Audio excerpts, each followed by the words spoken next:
8 јули 2014 година, почитувани гледачи, термин за вестите на КТВ телевизија. Советот на општина Кавадарци денеска ја одржа редовната 18-та седница.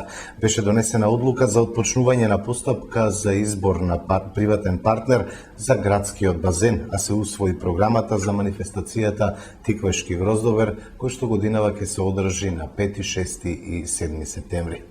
Кавадаричкиот совет денеска едногласно во рамки на 18-та седница по 90 минути расправа донесе одлука да отпочне постапка за избор на приватен партнер за градскиот базен, една од покрупните одлуки што ги има донесено овој состав на советот. По предлог на градоначалникот Александар Панов во комисијата која ќе работи на оваа постапка ќе има по еден представник од советниците од власта и од опозицијата. Сите дискусии на советниците беа во насока да се утврдат најдомакински услови при изборот на партнер кој ќе го добие градскиот базен и ќе инвестира во неговата реконструкција. Едногласно беа усвоени измените на програмата за уредување на градежно земјиште на просторот на општина Кавадарци и на програмата за работа во областа на располагањето со градежно земјиште во сопственост на Република Македонија на подрачјето на општината. Подолга расправа предизвика и одлуката за определување на цените за услуги кои ги издава јавното претпријатие Јасмин на градскиот базен. Опозицијата се интересираше дали има градежни активности во овој момент на градскиот базен и кои пропратни делови од комплексот градски базен се предмет на оваа одлука, која беше едногласно прифатена, но со препорака до управниот одбор на Јасмин да изврши прецизирање на предложената одлука. Истата ќе стапи во сила откако ќе бидат направени измените. Едногласно беше прифатена и одлуката од управниот одбор на јавното претпријатие Комуналец за измени во финансискиот план за 2014 на претпријатието. Измените се направија во делот на трошоците за потрошени суровини и материјали во вкупен износ од 700.000 денари, а се зголеми трошокот за регрес за годишен одмор на вработените во износ од 1.960.000 денари и трошок за персонален данок во износ од 218.000 денари. На денешната седница беше прифатена и одлуката со која се врши измена на висината на цените за собирање и транспортирање на комунален отпад од 8 февруари 2010 и од 30 мај 2011. Беше прифатен предлогот на јавното претпријатие Комуналец како давател на комунални услуги, 13% од износот кој претпријатието им го фактурира на корисниците за износ на смет месечно да се надоместува за створениот трошок кој го има претпријатието за изградба, одржување и користење на зелени површини. Со овие измени ќе дојде до намалување на расходите од буџетот на општина Кавадарци, а исто така ќе се спречи дополнително оптеретување на буџетот на граѓаните, бидејќи таа сума во повеќе градови им се пресметува на граѓаните, се наведува во образложението на ваквата одлука. Едногласно беше прифатена и програмата за стопанско-туристичката манифестација Тиквешки гроздобер, манифестација која годинава ќе се одржи на 5, 6 и 7 септември. Се уште не е утврдено кој ќе ги забавува кавадарчани и гостите кои ќе дојдат за гроздоберот. Организаторот прави напори годинава да има атрактивни музички гости. Програмата ќе се покрие со 2 милиони денари од буџетот на општината, а останатиот дел за покривање на музичките звезди ќе биде од донации, кои ќе бидат собрани од винарските визби и од бизнис секторот во општината. Членовите на Советот на општината усвоија едногласна одлука со која се одобри финансиска подршка за рок составот Smoke Shakers од Кавадарци за учество на најстариот и најреномиран рок фестивал во овој дел на Европа, а тоа е Гитаријадата во Заечар, Република Србија. Во образложението советниците ја поддржаа оваа одлука на градоначалникот како предлагач со напомена дека тоа треба да биде пракса и во иднина, особено кога се знае дека овој млад рок состав е еден од најнадежните и најквалитетни бендови од Македонија, кои се меѓу врвните 5 од југоисточна Европа. Советот одобри и сума од 1 милион денари како донација во изградбата на соборниот храм Света Петка во Кавадарци. Овие средства се наменети за финансирање на фреско живописот. Оваа донација ќе помогне во живописање на новата црква, а како подкрепа на Советот и општината во негувањето на македонската црковна традиција. На крајот на седницата, секој член од Советот имаше право на поставување 3 советнички прашања, на кои во најголем дел добива усмен одговор од градоначалникот Александар Панов. За околу еден месец повторно ќе се отвори главниот сообраќаен мост во Велес. Според најавите на директорот на Агенцијата за патишта, мостот Гемиџи ќе биде проводен на почетокот на идниот месец. Сепак со ова не завршуваат градежните работи. До крајот на годината ќе се санираат штетите во подножието на мостот. Деталите ги има колегата Зоран Јаневски. Мостот Гемиџи за кратко време ќе се пушти за сообраќај, уверува првиот човек на Агенцијата за државни патишта. Директорот Љупчо Ѓорѓиевски вели дека за помалку од 1 месец ќе завршат градежните работи на горната страна од мостот. Нас не е напълно јасно дека револтот на граѓаните е голем, бидејќи лепто намалена фреквенција од едниот дел на градот на другиот дел со еден мост помалце, а овој беше фреквентен и еден од поголемите. Очекуваме еве на граѓаните на Велес, кажам дека веќе во почетокот на август месец очекуваме да биде пуштен во функција, ако не и порано, за да граѓаните не го чувствуваат овој проблем што сега го чувствуваат. Според првичниот договор со инвеститорот, предвидено е реконструкцијата на мостот Гемиџи да трае 1 година. Сепак, поради сообраќајниот метеж кој се создава на стар мост, изведувачот ветил дека за пократок период ќе завршат градежните работи. Станува збор за договори и градежни активности кои се склучени некаде во почетокот на годината, во март месец, а согласно проектантот и она што е договорена активност и динамика треба да се заврши во рокот 1 година. Значи март месец 2015 година, говорам сега за она што е склучено договор. Меѓутоа, и минатиот пат кога бевме пред недела-две во Велес, беше и премиерот, председател на влада, беше кажано отприлика дека ќе се намалат роковите за пуштање во потреба на овој мост. Иако мостот ќе се отвори за сообраќај, на него се уште ќе се изведуваат градежни зафати, ќе се работи на долната страна. Директорот на Агенцијата за државни патишта вели дека според најавите на инвеститорот, иако рокот за целосна реконструкција треба да заврши во март идната година, неверојатно ќе се скрати за цели 3 месеци. Работењето на втората долниот слој, каде што и може несметано се одвива сообраќајот, би продолжил понатака и очекуваме некаде да биде завршен, иако динамиката говориме за подпишана договорна динамика март месец, да таа биде завршена до крајот на оваа година. Според проектот за реконструкција, мостот Гемиџи ќе добие нов асфалт на коловозот и тротоарите, се поставуваат нови сливници и хидроизолација, а ќе се санира и оградата. Се зајакнуваат и носечките столбови, а се додава и дополнителна арматура. Поправката на мостот чини околу 5 милиони евра. И покрај променливите климатски услови, лозовите насади на Бовин се во одлична состојба, вели Ѓорги Тренев, директор на винарската визба Бовин. Виното почнува да се прави од виновата лоза. Оваа практика одамна ја применуваат првите луѓе во винаријата Бовин во Неготино и еве директно прашање до Ѓорги Тренев, директорот на винаријата Бовин, како реколта очекуваат ова година со оглед на променливите климатски услови. Благодарност до КТВ телевизија за континуираната соработка која што имаме во изминатите години, интересот за дејноста во која што се наоѓаме. Добро рековте, виното се раѓа на лозјето и затоа квалитетот на грозјето е основен предуслов за високо квалитетно вино.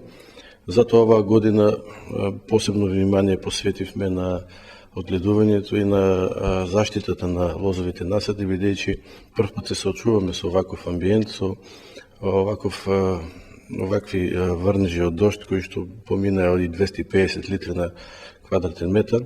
Меѓутоа, на лозовите плантажи на Бовин на површина од 65 хектари навреме се реагираше, постојано се следеше состојбата со лозовите насади и со таа навремена реакција се заштитија насадите, така да воопшто нема последици од оно што е општо забележливо на дел од површините во регионот и пошироко, односно последиците од болестите пламеница и пепелница. Мислам дека на одредени региони ќе има последици, но се надевам дека со понатамошните постапки тоа ќе се санира, иако на количината народот веројатно ќе има последици, но пред се за Бовин е важен квалитетот и мислам дека и оваа година, како и изминатите години од кога работиме, ќе успееме, ќе го имаме барем на исто ниво квалитетот кој што го имавме. Да. Она што е карактеристично за Бовин е дека секојаш од вашата лабораторија излегува нови производи, нови вина. Дали ќе биде така и за оваа реколта, дали треба да очекуваме нов производ? Па да, и тука сте во право, ние чувствуваме обрска како приватна винарска визба, секојаш да бидеме присутни со нешто ново, со што ќе го задржиме вниманието и на потрошачите, секој подобрувајќи го квалитетот и на останатите вина кои што ги произведуваме. За оваа година можам да кажам со голема гордост дека произведовме вино од сортата Смедеревка, навистина едно исклучително вино кое што по квалитет може да се надпреварува со било кое вино бело во светот, дали е тоа од сортите Ризлинг, Совиньон или Шардоне. Може да биде македонски бренд, нели? Па да, јас мислам дека може, како што е Вранецот, веќе македонски бренд и го препознаваат. И едноставно да кажем, при секоја порачка од странство, секој извоз, обавезно имаме од сортата Вранец. Има Вранец, дали е тоа Вранец од квалитетниот програм, дали е од Барик програм, од Дисан, или е тоа Императорот, исклучително вино, доцна берба. Значи, секој купувач од странство порачува Вранец и тоа веќе станува бренд. А јас сум сигурен дека со соодветен пристап кон Смедеревката исто може да го направиме, а докасе новото вино од Дисан Бело, кој што го произведовме првпат оваа година, од минатата реколта, мислам 2013, и веќе е хит на нашиот пазар, а сигурен сум дека ќе ги освоиме и странските пазари, бидејќи е по карактеристики и подобро тоа што го произведувавме досега од другите сорти кои што ги споменав. Јорги, кажи ми, каде најмногу надвор од Македонија се пие виното на Бовин? Па пласманот на странските пазари расте континуирано од година во година. Ние за краток, за неколку денови ќе започнеме 17-та година од нашето постоење. Остваривме соработка со компании од 35 земји во светот, значи до сега сме го извезеле виното во 35 земји.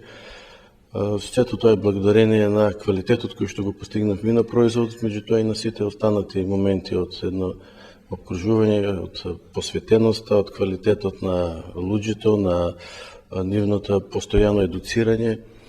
И мислам дека во овој регион перспективите се големи од аспект на развојот на лозарството и винарството. Тоа го покажуваат и податоците од изминатите години, каде што имаме раст на продажбата, земено генерално како винска индустрија од Македонија. Меѓутоа мислам дека расте консумацијата и на домашно вино во Македонија, на сметка на некои други пијалци кои што не се традиционални овде, за разлика од виното кое што е со векови овде и традиционално и прифатено, така да јас сум сигурен дека и со развојот на винскиот туризам, вие можете да забележите колку сме блиско и до тие крстосници кои што го доближуваат нашиот производ до туристи кои што поминуваат, и така и се шири добриот глас за македонското вино, за гостопримството кое што го имаме. И мислам дека тоа е една од дејности каде што се повеќе се развива македонската винска индустрија, тоа е винскиот туризам.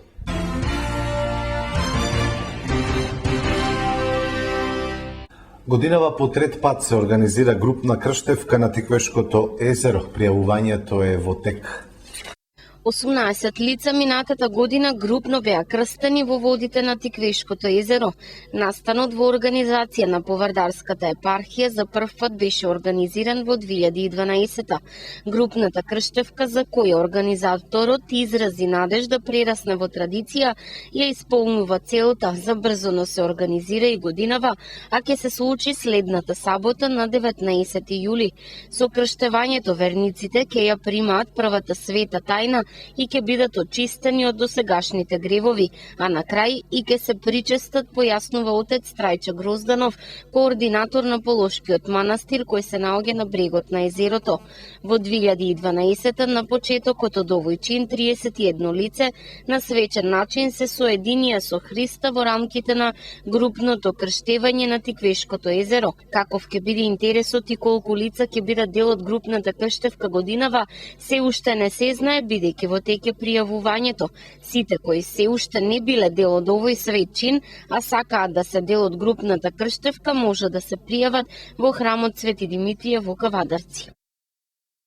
Од културата, изложба на етнолошки предмети во музеот на град Неготино ќе биде отворена до крајот на јули, а ќе може да се посети секој работен ден од 8 до 16 часот. Моментално во музејот на град Неготино има изложба на етнолошки предмети. Тоа е убава и прекрасна можност за секој случај намерник кој по патот на виното ќе дојде во Неготино да ја посети и оваа изложба. Што се содржи, разговараме со Драгица Чегорова, таа е виш кустос етнолог во музејот на град Неготино. Музеј на град Неготино во тековното работење за месец јули организира изложба на етнолошки предмети кои што се во собственост на музејот. Овие предмети се изработени од метал, бакар, дрво, керамика или глина, текстил, и тоа предмети кои што ја отсликуваат материјалната култура на населението во оваа општина.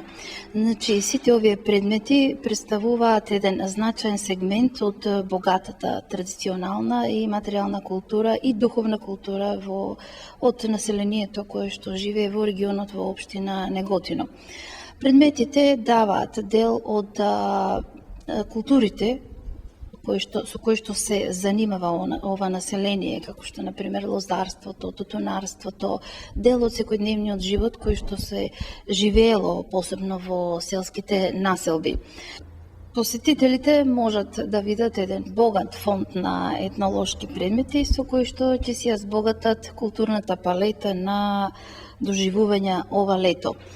Се надевам дека тие ќе бидат задоволни од сето ова што ќе го видат во изложбениот салон во музеј на град Неготино, кој што јас еве како етнолог сметам дека е една прекрасна изложба со кој што младите генерации ќе се запознаат со старите традиции, вредности на ова население, а пак старите генерации ќе се потсетат на своето живење од младите денови и се надевам дека сите ќе бидат задоволни со оваа презентација која што ја организира Музеј на град Неготино.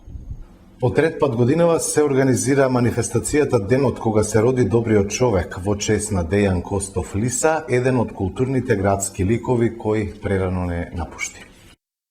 Четврток на 10 јули во Кавадарци по трет пат ќе се одржи меморијалната манифестација Денот кога се роди добриот човек.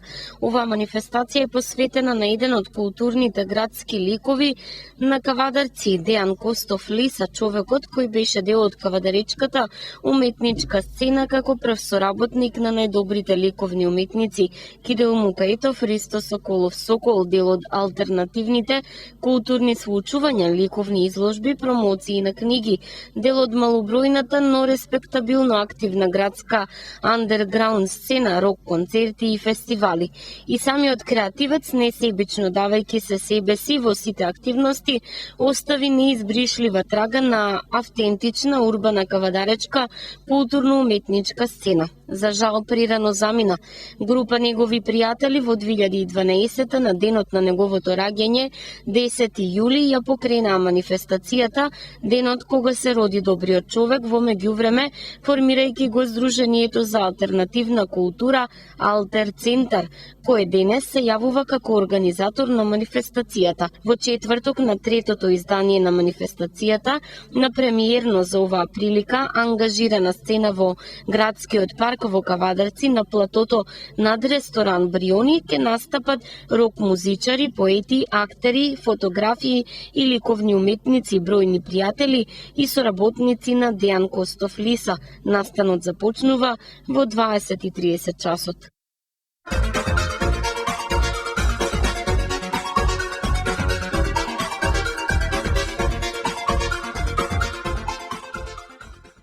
Времето утре ќе биде сончево со мала локална облачност, ќе дува умерена на повисоките места и на планините засилен ветер од јужен и југозападен правец. Утринската температура во интервал од 14 до 19, а дневната од 25 до 37 степени. УВ индексот ќе има вредност 9. Тоа беа подготвените содржини. Благодарам за вниманието. Ви посакувам секое добро со нашата програма.